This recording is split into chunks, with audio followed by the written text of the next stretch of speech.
More and more frequently, I have to actively remind myself not to act on my instinct to argue directly with the political right about their hypocrisies and inconsistencies. Because if the last 10 years have taught me anything, it's that the political right does not care that they're hypocrites. And explaining why they're hypocrites is not going to make them care.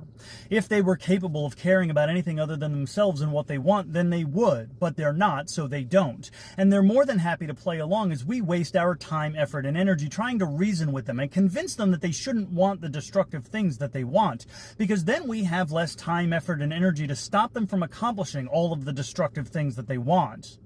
So when the same regressives who pretended to be so horrified by the thought of children being read to at public libraries by drag queens are now predictably unconcerned about children being dragged from their homes by faceless paramilitary shock troopers under the cover of darkness and zip-tied in shadowy alleyways without due process of law, a right guaranteed not just to American citizens but to every person within the United States under both the 5th and 14th Amendment to the Constitution, because those regressives are more concerned with the rights that they think zygotes and embryos and fetuses should have than they are with the actual constitutional rights of actual living people being repeatedly and egregiously violated by the terroristic totalitarians those regressives elected to represent themselves.